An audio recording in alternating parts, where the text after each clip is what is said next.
Pročitala sam, to je bilo, evo sad ima 2 godine, na primer, jednu vest u novinama, 2014. piše, da se ponovo pokreće istraga ubistva Dade Vojsinović, novinarke. I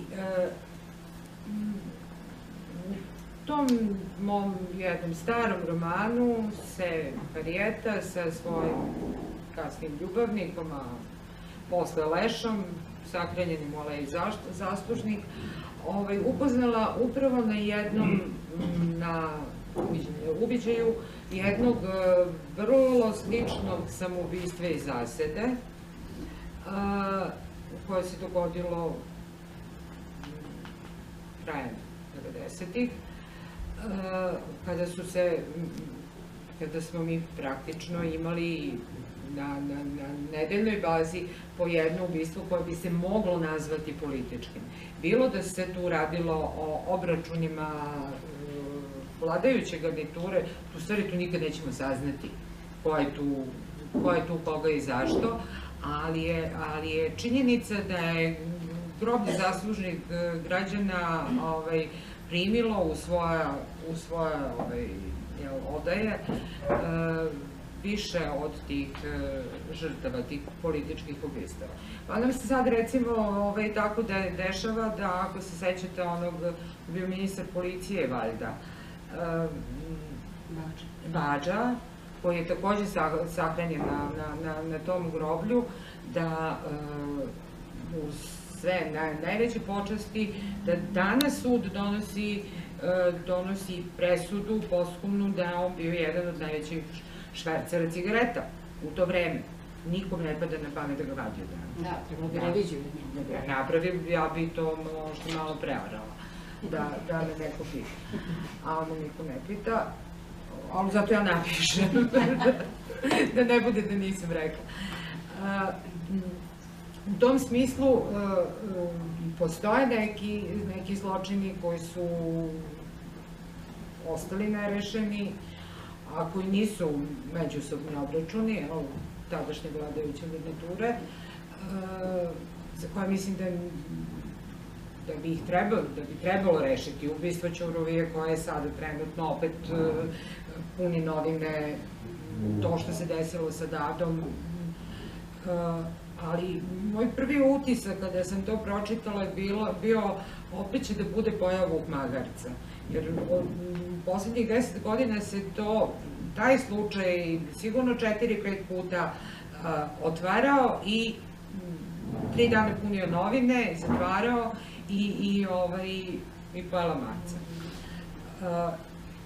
I zapravo to mi je bila neka inicijalna kapisla, zapravo to što mi 30 godina živimo zajedno sa tim duhovima prošlosti, koji bilo da žive negde drugde, bilo da, čak i kad su pokojni, oni su među nama, bilo da su, ne možemo da se oslobodimo jednog tereta tih zapravo najmračnijih godina naše istorije,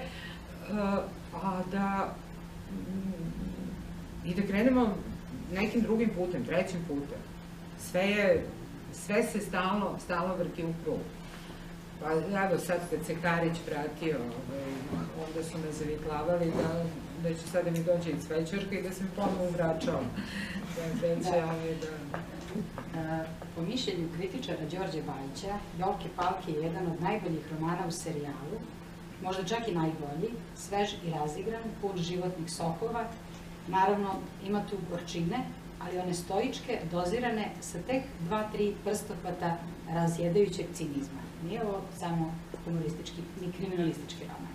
Roman o Harijeti, pa tako i ovaj najnoviji, jesu poput ogledala u Luna Park. U njima su se groteskno izobličeni i reflektuju svi naši nacionalni demoni, od kriminalaca i ratnih zločinaca, preko građevinske mafije, do folk pevačica i sponzoruša svih vrsta i podvrsta. Sad me zbunio sa folk pevačicom, nisam stvarno imala nijednu folk pevačicu. Ja nisam baš stigla da prevedem sve, ali sam htjela ono što je, u jednom romanu ste anticipirali zapravo događaj. To je prvi, drugi, treći čovek. O, Boga me bilo više. Kad se na kraju dogodilo hapšenje Karadžića, onda se svi vratili na vaš roman misleći da ste vi nešto znali kad ste pisali taj roman. Da. Ja sam roman prvi, drugi, treći čovek pročitala sam jedan jako dobar špijunski roman, Littelov, to je inače posle Lekara verovatno najbolji pisac špijunskih romana, ko voli tu vrstu, koji se zvao Legende, otud te srpske legende. I zapravo što se meni dopalo u tom romanu, to da zapravo je njegov glavni junak na kraju od tih legendi, što su zapravo različiti identiteti koje jedan špijun dobija tokom svoje karijere.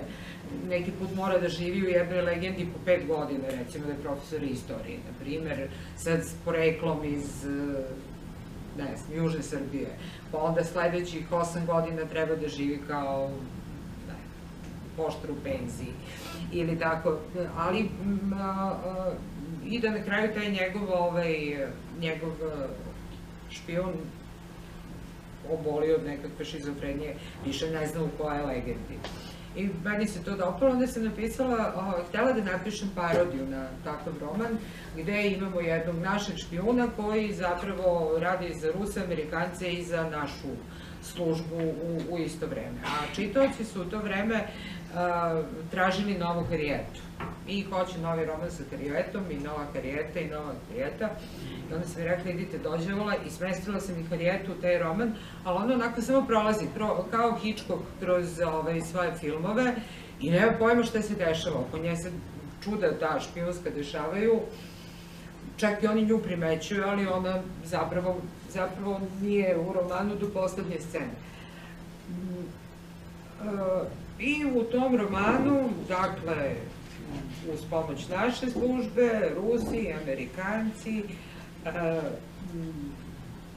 sele optuženog za ratne zločine i sa jedne sigurne lokacije na drugu sigurnu lokaciju.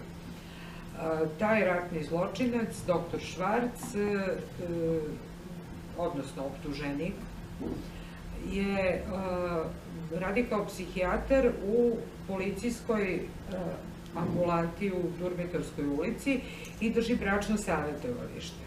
I savetuje, između ostalog, i mog glavnog junaka romana, tog špijuna, savetuje ga kako da vrati neku ženu time što će pisati poeziju. I generalno leči sve svoje pacijente tako što ih tera pišu poeziju.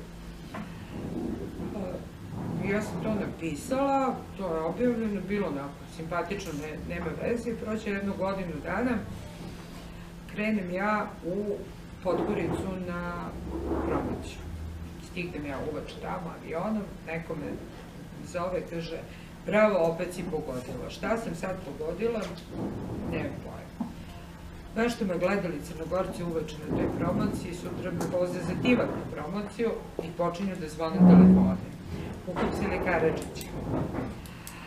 Ispostavilo se da se bavi alternativnom medicinom.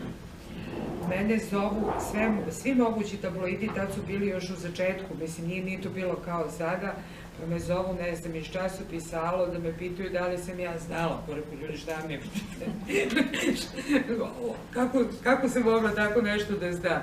Dobro, hvala, izvinite. Posle 5 minuta zovu ponovo, izvinite, ali istina ovo za njegovu ljubavnicu? Aman, ljudi, nemam pojma. I treći put zovu, to je najbolje bilo, kaže, a izvinite, dobro sad, ovo rekli ste nam, a koliko košta jedan tretman alternativne medicine?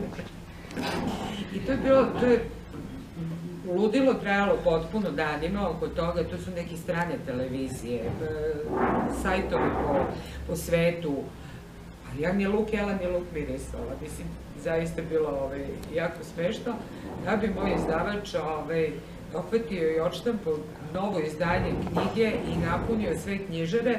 Od toga se prodalo jedno 50 komada, pošto su ljudi očekivali nešto senzacionalno i očekivali su, ne znam, neku publicistiku, pitaj Boga, šta su očekivali, ponude za prevođenje sam imala i onda, izvinite, ali to nije to o čemu vi pričate. I onda vide da je to jedan smešan roman i da nema veze sa mozgom. I vrhunac svega je bio kad je, ovako, to je londonski, da li se zove, glavni londonski tabloid, Sun. Tu ima Ko s kim u kraljevskoj porodici, Sleteli vanzemaljci i ja i Karadžić. Dakle, Karadžić je od mene, Karadžić je iz mog romana uzeo ideju kako da se skriva. Jer se ispostavilo da se on počeo da se bavi tom alternativnom medicinom nešto nakon što je knjiga izašla. Meni je zanimljivije što se desilo sa prethodnim romanom Džakuzi u liftu, gde sam ja opisala jednu komunalnu katastrofu u Beogradu zbog naših propalih infrastrukturnih sistema. Ja mnogo volim taj roman jer mi je, da tako kažem, iz struke. I u tom romanu sam između ostalog napravila nešto što se zove hidraulički udar. Jedna pojava u vodovodnim sistemima, uopšte tim cevnim sistemima, prilikom koja može se desiti da cev pukne po dužini recimo 100 metara, 500 metara, ne na jednom mestu nego. Što je zapravo jako gadan kvar, tebi kad pukne cev na jednom mestu raskopaš šupu, zameniš parče u redu, a kad pukne 500 metara onda svi ti koji piju vodu s tih 500 metara i oni kojima vode, oni dalje 3 meseca neće imati vode jer to ne može se popravi za jedan dan. I zapravo je u životu to jako teško da se desi. Mislim, mnoge stvari treba da se potrefe da se to desi. Ja sam čak na nekom softveru proveravala šta bi moralo da se uradi da bi se to desilo. Pa sam ga napravila u Beogradu. Kao nešto, moje kolege su se smejale.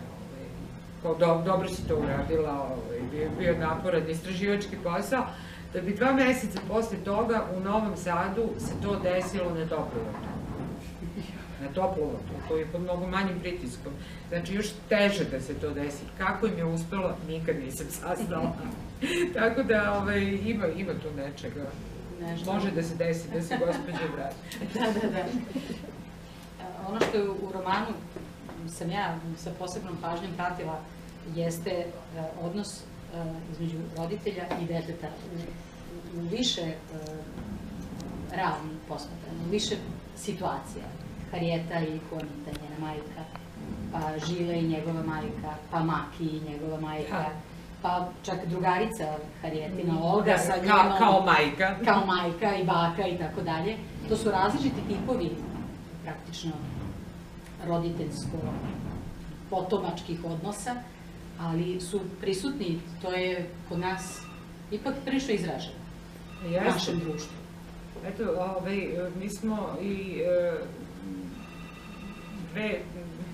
to su nekakve koincidencije u širem okruženju. Recimo, mi smo prošle godine imali, ovaj roman zapravo iz prošle godine, 4 romana koji su se bavili demencijom. Bojana Babića, Ivane Dimić, Islednik Dragana Velikića i moj. Opet, Ivana Dimić i ja smo sličnu temu začačkale, tu roditeljsko-dečiju, pa u stvari i Velikić, mislim, Bojana toga nema, on je sve smestio u starački dom.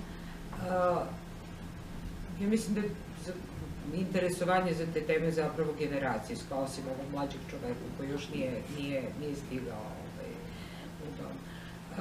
Pa istina je zapravo da se naši odnosi razlikuju od slučaja do slučaja.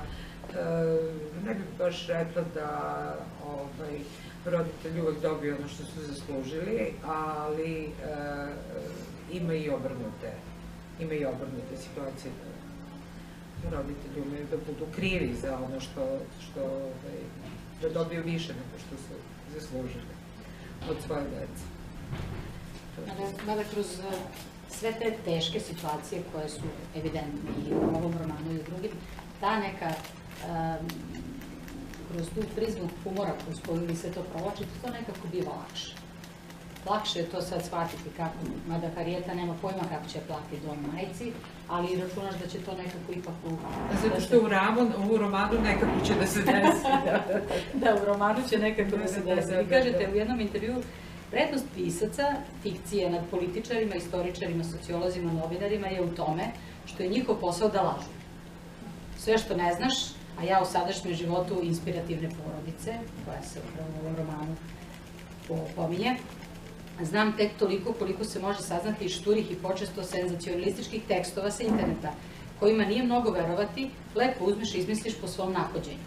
Dakle, pošteno radiš svoj posao, za razliku od ovih drugih koji bi trebalo da se bave istinom. Pa jest. Ja sam zaista pokušala da nađem bilo kakve elementarno tačne podatke gde se porodica nalazi i kako živi. Najverovatnije zaista živi u toj Barvihiji. Sam onda učila o Barvihiji, nisam sigurna da su baš oni tamo, ali to mesto postoji.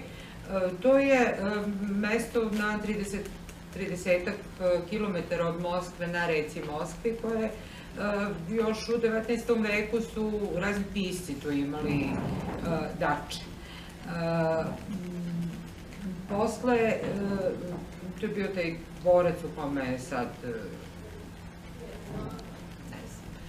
medicinski centar, koji je služio, vlasnici su se, pošto su bili neki sa Severnog mora, Litvanci, šta li su bili, oni su se iselili početkom Prvog svetskog rata, posle Oktobarske revolucije se Lenjin tu uselio, Staljin je preuzeo to kao kuću za odmor, dvorac za odmor, šta li je, i od nekih tamo 30. godina to služi kao jedno lečilište, pre svega za komunističku vrhušku i za njihove goste. A u poslednje vreme ima i deo koji je platiš pa te leče. Vile u tom naselju imaju, inače Rusi to zovu deponija za svetske diktatore. Tu je onaj Janušević, tu se gomila svrgnutih predsjednika ovih srednjeazijskih zemalja, ali je mesto izuzetno luksuzno. Recimo, oni imaju malu dvoranu od 200 mesta gde gostuje Goran Bregović ili, ne znam, David Bowie. Prodavnica automobila prodaje isključivo Lamborghinije i sličnu robu i izgleda da su ovi naši smešteni tamo.